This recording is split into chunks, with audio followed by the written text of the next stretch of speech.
Today's video is brought to you by Assiniboine Downs Gaming and Event Center.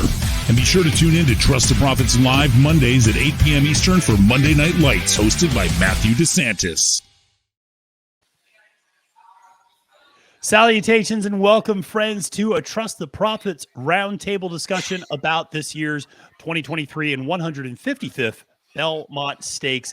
Joining me today are my fellow compatriots here on Trust the Profits, the Formula El Hombre. Unfortunately, our good friend Colin Sheehan not able to join, still in a state of mourning over the retirement of Loggins, not able to actually bring himself to be on camera and talk about horse racing because he is so devastated by that. But the three of us must persevere on and have some discussions about this year's Belmont, which I think is a pretty exciting race. So we got a series of questions. We're going to go around the horn and have a little bit of discussion. Before we get to that, quick reminder, make sure to press that subscribe button on YouTube to get all of our great content here on Trust the Profits. And make sure to like this video and let us know the answers to some of these questions that you all have in the comments below. Would love to hear your feedback on this as well.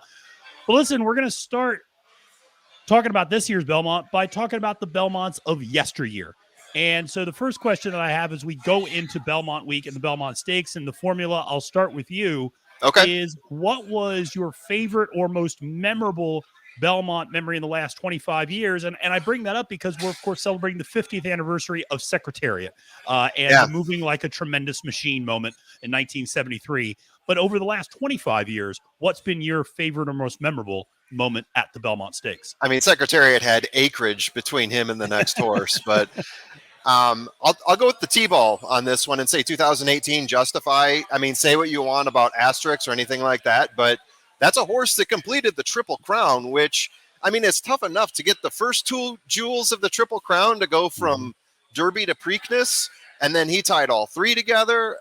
Just for that to happen, asterisks or not, was extremely memorable, and it shines quite a light on the sport anytime even the attempt of that comes up. Anytime, you know, a horse gets those first two jewels and is up for Belmont, like we were hoping was going to happen this time around, right?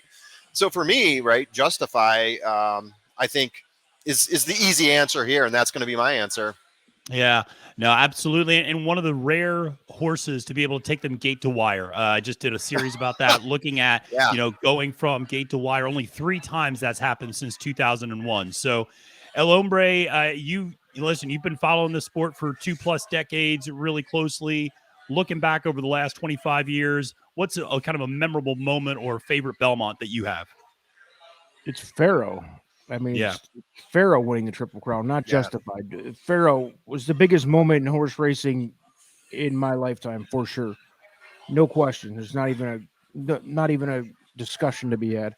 Justify was cute a few years later, but Pharaoh broke through the mold. A 30-year drought, 30+ year drought, my whole lifetime. But I mean, no doubt, Justify was special too. It was cool to see that one too. But I knew you were going to go with Pharaoh, so I took Justify. That was the I'm glad you left the home run laying out there on the plate for me. But yeah, that was definitely. I'm a team player. Yeah.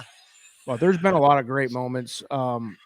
I think we're in the making for one this year too. It's just a good field, but yeah, for me, there's no question that it was Pharaoh, 5 bar, and it was just mainly because of the drought, and it was just like a moment that we weren't sure was ever going to happen. Absolutely. Yeah. I mean, after everything with California Chrome, you know, and the litigation over the idea of should the only horses competing in the Belmont be the ones running in the first 2 legs of the Triple Crown, and you know, all of these kind of very raw emotions, and I think people wanting to see history, and Larry Comas's call, you know, he's finally the one, and you know, obviously, you know, giving, I think, people chills, and I will say I've talked to people who were there that day who are not even horse racing fans, who said that's the loudest moment they've ever had in their lives. Sport arena, concerts, any moment in their, it's the loudest they've ever experienced anything in their life. When Pharaoh turned for home, I knew you guys were going to hit the ball out of the park in the first 2 questions and the first 2 answers. And Pharaoh was a very memorable moment for me. I remember I was in a beer garden actually in Washington, D.C. I had just gotten out of a Nats game. Buddies and I, and 2 of which are from Saratoga, were all there watching with me, and we were so excited and going nuts and just, you know, going bonkers over everything and probably drinking a little too much. But we had a blast doing it that night. But I will say one of the more memorable moments for me was also Fleet Alex in 2005. I remember that was one of the moments that, just because of that extremely memorable Preakness where he goes down to his knees and then comes back to win.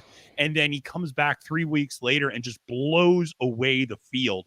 I love the Fleet Alex. One of the few horses, when I started doing research, one of the few horses that actually came from pretty far back to win this race. So a Fleet Alex was one that I knew you guys were probably going to bring up Carol and Justify, and so I wanted to bring up another entry that was very memorable for me. I remember watching that in grad school, just being really excited for that race. So, listen, El Hombre, you and I have been doing these. We started doing Kentucky Derby prep videos back in January, I feel like. Plus, as we were doing them every single week, I feel like, there were horses that were up and down and on the list and off the list. And Jace's Road was 25th every single week, it felt like, in our top 25. But, I feel like you and I have been talking about this crop of horses for what feels like now 6 months. And so I'm curious, in your opinion, what do you think we've learned from this crop of horses, this 3-year-old group, through the first 2 legs of the Triple Crown? This might surprise you a little bit, but I think I've learned in the last couple weeks, 3 or 4 weeks, that this crop is maybe a little bit better than we gave them credit for, especially the top few. Mm-hmm. The top few here in the Belmont, plus, you throw Mage in there, and a couple others that, Arabian Night that we maybe will see in the future. But I think everybody was kind of like, this is a block crop early on, especially like there wasn't a whole lot of shining stars going here. But I don't know. I think that the few that have emerged recently, and again, like 3 of them in here, especially maybe even 4 if National Treasure pulls off a surprise in the Belmont, I think it's better than what we all kind of gave it credit for. That's my takeaway. Yeah, it's interesting you bring that up, because my takeaway was that I think this is a very even crop, and I think that actually dovetails with your point quite nicely, that it is maybe a little bit better than we thought, and it's certainly a very competitive one, which leads to very exciting races and great betting opportunities. And I can see this crop, and El Hombre, you talked about the top 3 or 4 horses in this crop. I could see them taking turns beating each other like over the summer. Like, I don't see a huge gap between some of the very elite ones, those top 3, 4, 5 horses. So I could see Angel of Empire and Forte and Tapit Trice and Mage and National Treasure, and maybe a horse like Hit Show if he, or Archangelo if they progress, or horses that come back like 2 fills. And I could see horses like that all kind of taking turns, beating each other, hitting the board, throwing in maybe a questionable race here and there. But I think it's a very even crop. It's led to, I think, some really exciting races. So, Formula, I'm interested. What's your impression of this 3-year-old crop through the first 2 legs? The question was worded, what have you learned from this crop after the first 2 legs of the Triple Crown? And I wrote nothing. So here's why. We all came and wanted to see Forte run, regardless of whether you had Angel of Empire on top or another horse out there, right? I had Angel of Empire. It's easy to go with him. Tapit Trice, El Hombre, I know you liked him. Kingsbarns, maybe someone out there liked him. None of us have seen Forte since he beat Mage run against this crop. I mean, there's a whole set of horses that he hasn't even run against yet, because we missed that at the Kentucky Derby. And then you turn around and run Preakness, and only 1 horse, Mage, showed up from the Kentucky Derby to run in Preakness. So after the first 2 legs, I feel like I've learned very little. I do feel strongly that I agree completely. The second point I was going to make was how even it feels at the top. I completely agree with you guys. Like, I think that part of that is because we haven't seen a whole lot of competition in between these horses to see who's going to be prevailing and beating one after the other, and seeing if there's going to be a prohibitive favorite, an epicenter that steps up and says, no, I am the best horse of this year, the best 3-year-old of this year. I don't feel like there's one yet. I think it's an even crop. I feel like because of that and because of the lack of data, we haven't learned that much yet. And Belmont could be a great opportunity for us to learn something about maybe who is the top dog out of this dirt class of 3-year-olds. It's interesting you brought up Epicenter. Where would Epicenter or like Essential Quality the year before, where would those guys fall in here? I mean, I think I see Epicenter. I was thinking about this the other day. Top, I see Angel of Empire as about the same level as Essential Quality, and I see Epicenter at a level above that. Maybe Epicenter's like a Forte. That's my comparison. But again, we have to see how Belmont plays out and how the next few races see what play out. Forte does too. He hasn't, and see what Forte does. Question marks, right? Yeah, no, big question mark, and that kind of goes into the next question, which was, obviously we're building up. I think there's a lot of excitement around this year's Belmont Stakes, and I think it's because of formula. Some of the things you brought up, we haven't seen Forte running any of these legs, and now he's back. And this was the Kentucky Derby morning line favorite, and now he's back, potentially, as the morning line favorite in the Belmont Stakes at 5-2, according to David Aragona, the morning line maker up in New York. So. I'm just trying to get a sense of kind of how excited we are about this field, and if this is kind of the best Belmont field in memory. And I'll kind of just maybe start, and then I'll go to you first, Formula. But yeah, I in my opinion, going back at least over the last 5 to 7 years, this is probably the most excited I've been at a Belmont since Justify, because of the possibility of a Triple Crown, obviously. But I think in terms of just the quality of the field, we talked about, Forte, impeccable credentials. Now, is he going to be able to put it all together? We'll see, and we'll talk about that a little bit more.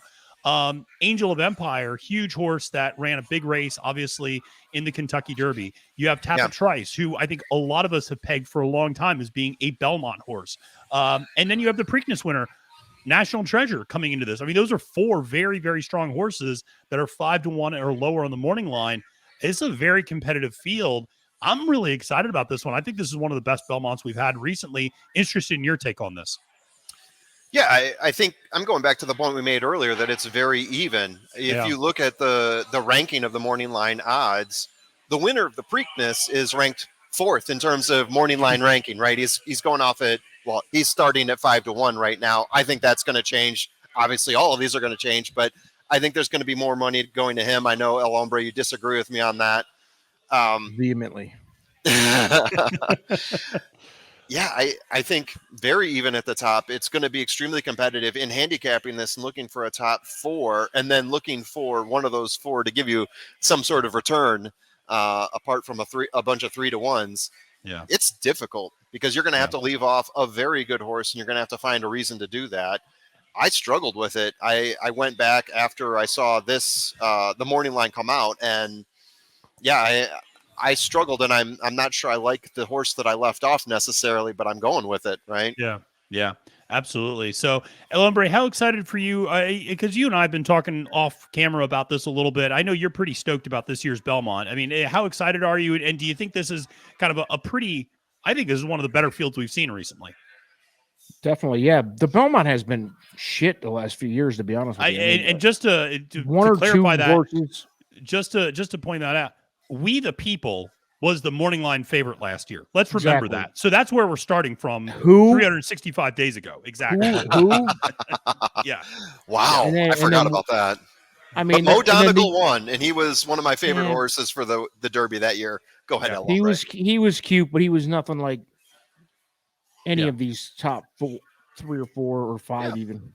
And by the way, I put National Treasure 6th or 7th in this field. That's why I think the morning line is going to be from 5-1 to probably he'll go down and be better around 8-1. That's my prediction. But as far as this field goes, and again, National Treasure is a cute horse. He deserves to be here. And he obviously the Preakness winner, the weakest Preakness field in a long time too, which set up for a big time Belmont. That's why, for the Preakness to be so bad as it was, and made the Belmont this good. It's really surprising that they all decided to come back, to be honest with you. I mean, there's not a lot of clout to come and win the I mean, there is for the Belmont on its own, but usually the last few years you have not seen the big quote unquote big boys come back for the Belmont if they didn't win the Derby or the Preakness. But this year they all came back, all the big hitters outside of, like you said, you mentioned 2 Phils and Mage, but the rest of them did. And again, I've said it 100 times the last month. The 3 best in the crop, in my opinion, are in this race. Forte is going to be. He's kind of the wild card to me. I don't like him I don't think I'm going to bet him unless he goes off a little higher than what the morning line is. But I would definitely not be surprised if he does win. Yeah, for sure. Yeah, great field. It's a great field. It's awesome. Yeah, very strong field, and I think back to 2 years ago. Obviously, we saw two really good horses in terms of essential quality and Hot Rod Charlie, especially Hot Rod Charlie, pressing that incredible pace up front, the fastest opening quarter of a mile ever in the history of the Belmont. And and being able to sustain. But if you remember that Belmont too, they were strung out. I mean, you talked about wasn't it only a acreage 6-horse field or something too? It was a 6-7 horse field, and there was a massive gap between second and third as well, let alone the gap between Essential Quality and Hot Rod Charlie. So I think this one's got a chance to be a really competitive field and an exciting one as well. So. Listen, we obviously we have the post draws up here that took place today, and El Hombre, I'll start with you. Any kind of first impressions from the post draw? Any winners or losers? Any horses that were helped or hindered by the post draws today, in your opinion? Looking at this field as it stands right now, I think in a 1.5 mile race with a field that's 9 horses, an average size field, I don't think that any post draw is exceptionally good or bad as far as what can happen as a result here. I don't know. I mean, I know that's kind of against popular opinion. A lot of people live and die on these things, but I think if you can't get it done, like a horse like Tappet Trice, not gonna. I mean, I think what happens in the gate can definitely lose it for you, but it can't win it for you. Yeah. You can get a perfect start, and it doesn't mean you're going to win anything. But I just don't think anybody's at that huge of a disadvantage at any post position, I guess, is my point. And at a 1.5 miles, if you're the best horse, that should be plenty of time to make up for any little slight disadvantage that might give you. Yeah, that was kind of my impression too. I didn't have anybody as being a real loser in this race. I mean, I thought Forte drew fine in the 6-hole. I thought National Treasure drew fine in the 4-hole. In terms of being speed, I mean, it's not going to help you. It's going to hurt you. Maybe Tappet Trice, but to your point, at a 1.5 miles, come on, you got to work those types of trips out. And Tappet Trice, I think we have seen as a horse that does not like to get a lot of kickback and likes to be out in the clear. But that said, it's important to remember Luis Saez had that horse on the rail in the Bluegrass Stakes and still got him on the outside. So, he's managed to kind of navigate this type of trip before. Formula, interested in your opinion. What do you think is kind of winners or losers from the post draw? Or do you think it's all kind of a wash? I agree with El Hombre. I don't think that there's any advantage to any post position in a 1.5 mile race with 9 horses. Angel of Empire, maybe getting 8. I would rather see him get 6 because he's won from there several times before. But I mean, that's just a number for me, right? I don't think that there was any advantage or disadvantage here at all. Yeah. It's interesting you bring up Angel of Empire at 8 because that was one that, and it's important we point this out to the viewers, Angel of Empire getting blinkers on for the first time. So that is going to be a little bit of an equipment change there for AOE as he kind of goes out. So maybe shows a little bit more speed, maybe, crosses and clears a few horses, maybe tries to sit third or fourth rather than maybe a little further back. So it'll be interesting to see kind of what happens with him. But listen, Formula, you were talking about, how this was a really tough race for you to handicap, looking at, 3-4 horses and trying to figure out who you're leaving off.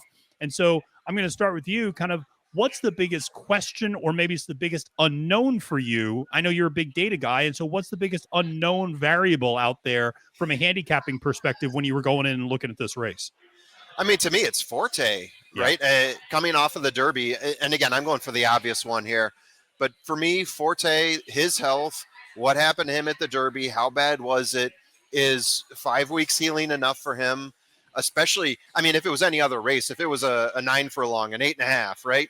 Yeah. But we're talking 12 furlongs against stiff competition with National Treasure, most likely, setting the pace. Maybe not a blistering pace, but who knows? Yeah. Is he going to be in the shape to run those 12 furlongs and compete at the level that we're used to seeing him compete at, right? Yeah. To me, that's the biggest question mark is what's Forte going to be looking like after coming back from that scratch 5 weeks ago at the Derby? Yeah, absolutely. El Hombre, I know you and I have been talking about this. You obviously have been talking about, the top 3 horses in this crop a lot, but there still are some unknown variables. Interested in your opinion, what's the biggest question or unknown going into this year's race? Yeah, I actually wrote down 2. The first one being exactly what the formula just said. Is Forte okay? Yeah. Coming off the layoff, I think he Mhm. probably is. I don't think they'd be putting him out there if he wasn't. Especially like you said, this is the most challenging race that any of these horses will ever face, most Yep. likely. And my other one was how juiced will Baffert have National Treasure is the question. I mean, because it's the only way that Bob has magical winners come through when they're clearly not even close to the best horse of the crop, and then magically they appear on Mhm. magical days. I don't know. You like it in Jewish, eh? National Treasure is if he wins, it'll just be another reason to hate horse racing for me. I love National Treasure, and he was my I don't. Preakness pick. So El We Hombre don't. is just bitter Preakness that he was a wasn't. toilet bowl of a field El, compared to this. El Hombre is just very, very bitter and very grumpy right now over the fact that I had National Treasure in the Preakness, and I've been touting him for I ain't 6 beating months nobody. leading up to that race. So He beat Mage, and that was it. The rest of the yeah, horses. I know, and so for me, I think the big question that I have is actually a horse that is the biggest long shot on the board is Il Miracolo. And I bring this up because when you look at the running styles, Il Miracolo I have here as a wild card. Everyone else, we kind of know exactly what we're going to get. National Agreed. Treasure is the leader. Everybody else is kind of mid-pack or a stalker, or Red Route 1's a deep closer. Il Miracolo has 2 wins in his career. They have both been gate-to-wire victories, and he's just coming off of a gate-to-wire victory. Now, every time he's run in a Derby prep race and going 2 turns, he's been a mid-pack horse, and he's not run much at all. I don't know if they look at it and go, listen, this horse needs to be on the lead if he's got any chance to win. And you know something? We're going to go because that's our only chance. Now, Have to, right? I don't think Il Miracolo's got a snowball's chance and you know what to actually win this race. But I think he's a huge wild card because if he presses National Treasure, suddenly that pace quickens up, Tom, that you were talking about in terms of suddenly there is that, pace pressure on National Treasure. Now we're not loping along at 49 and change for the opening half mile. And now suddenly it goes a little bit quicker. And now horses like Tapit Trice and Angel of Empire and Forte, who are sitting a little further back, are licking their chops because they have something to run into. So for me, I don't know what the intent is with Il Miracolo more than anything else. He's just such an unknown variable for me. That's why I don't consider him a wild card from a standpoint of who's going to end up winning the race or that he's going to end up winning the race.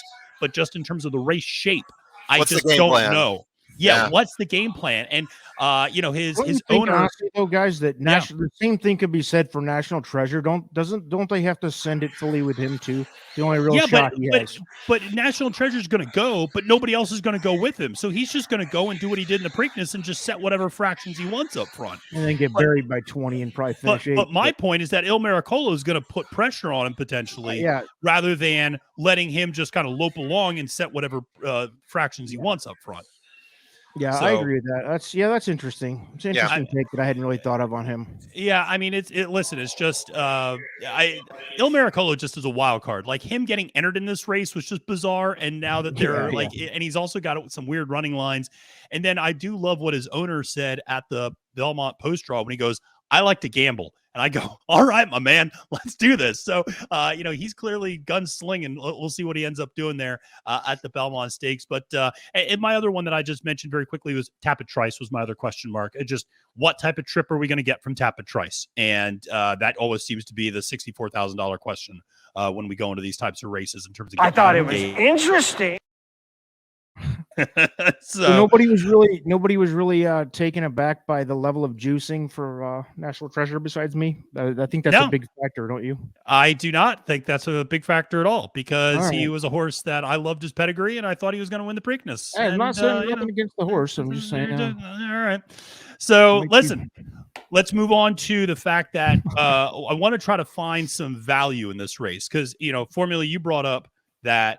The top 3, top 4, El Hombre, you brought it up too. The top 3 in this crop are in this race, but half the field is 8 to 1 or higher. So El Hombre, I'm going to toss it over to you first. If gun to your head, as you always like to say, gun to your head, if somebody made you bet on a horse that's 8 to 1 or higher to hit the exacta, who would you put on your ticket at 8-1 or higher from this current field? I'm debating between saying Hit Show or Arcangelo. Hit Show's been pretty solid, man. I mean, he really hasn't done a whole lot wrong. I do think he's a little bit outclassed by those first three, but I think he's the fourth in this race. I think he's got a lot better shot than National Treasure. I just want to bash National Treasure as often as possible. No, you do. But no, I think he's legit. I mean, he's been. I think his style fits right in. I think, like you said, a lot of these horses have that stalker to mid pace tactic, and I don't know. It's hard to say because I think a couple of these horses might do something a little different than they're used to. Yeah, and it might allow for a Hit Show to get involved here. And Arcangelo is just kind of, I don't know what to expect with that horse. I know based on pedigree, he's an absolute monster. Yeah. I don't know. I guess Arcangelo is probably going to be the bigger price, but I do think Hit Show's got a real shot to hit the board because I think one of those big three is going to run a race that they didn't want to run. Yeah. And just not hit the board. I don't know which one. If I gun to my head, I would say it's probably going to be Forte. Yeah. And then maybe Hit Show or Arcangelo can sneak up in there. But yeah. That's interesting. That's kind of the same place I am too. Got a rock concert going on over here. And so that is, I would say, my thought on this was, I agree with you that it is, likely one of the big three doesn't kind of run their race. And for me, I love Arcangelo. You guys know that I'm a sucker for young horses, lightly raced, ascending speed figures, stepping up in class. And that is Arcangelo to a T. And the pedigree is huge. I mean, Arrogate up top, Damn Out of Tappet underneath. This horse should be able to run like 2.5 miles if it wants to. I love him too. And Jenna Antonucci, I always say this, the trainer for Arcangelo, it does things the right way. This is somebody who actually got her start in the kind of aftercare programs and aftercare industry within horse racing, cares about horses, does right by horses, lets the horses tell her what the next race is going to be basically by how they respond. This horse came out of that Peter Pan looking very fresh. Awesome stretch duel in that race against Bishop's Bay, which is a big-time Brad Cox horse. So I like Arcangelo on the come-up as a horse to hit the exacta. But Formula, where are you going, and what are your thoughts on kind of a long shot that you're looking at here? Yeah, hopefully there's not too much background noise here.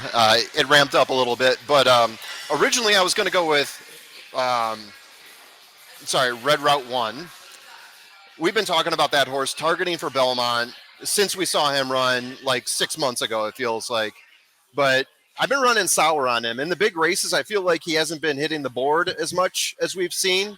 And I'm going to go in a slightly different direction. We keep talking about Tap It this, Tap It that, Tap It Trice, targeting this race. Okay. Tap It Shoes. Tap There It you go. Shoes at the Bathhouse. Gave Red Route 1 everything he had. Lost by about a neck in that race. Looked like he was actually going to win, but Red Route 1 really charged down the stretch, picked it up on there after Tap It Shoes was stalking for most of the race, successfully closed out.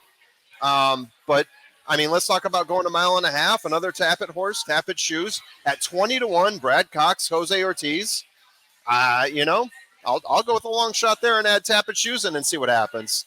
I like it. I mean, I know there's a few of our viewers out there who absolutely love this horse's pedigree. Henry Dembski, one of them, who just raves about this horse and is just like on this horse's, like on me on simplification, just like on an island, just being like, we're going to get there one of these days. And so the horse does have big time connections. Obviously, you get Brad Cox. Jose Ortiz has been winning, I want to say, like a 30% clip at Belmont this year. So he's really hot right now. Formula's boy, there. Too. Formula, I know, always says that, like, Jose on turf is just like a whole other beast up in New York. So sadly, this is on the dirt, but still, he's running really well. How do you get past the fact that he lost the Red Route 1? I'm sorry. I mean, Red Route 1 that was ninth out of 9. Yeah, but they could run that race, in my opinion, 100 times, and that result happens maybe twice out of 100 times. Like, that was just a freakish result that Red Route 1 is able to get up there for that win. And they ran behind a much hotter pace than they're going to face anything in this race. So, because Victory Formation was up there kind of setting a really fast pace that day. We'll take Tap It Shoes over National Treasure, though, for what it's worth. There you go. El Hombre, over under National Treasure finishing 8th. So is he going to finish last, or is he going to finish better? I think that's where he's going to finish. I will take push the on the 8. All right. Yeah. Oh, it's a chunky. So yes, I think National Treasure's over under 7. I'll take the over. I think he's okay. going to finish 8th. Take the over on the 7. All right.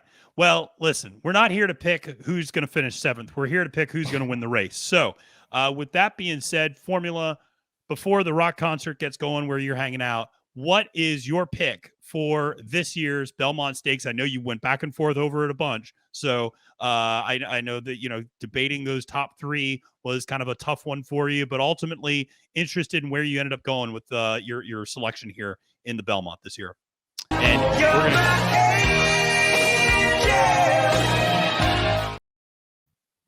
I should have known that you would. I should. Yeah, he has been on that horse since the beginning. I mean, way early. Yeah. So, El Hombre, where are you going? Where are you going with your top selection in this one?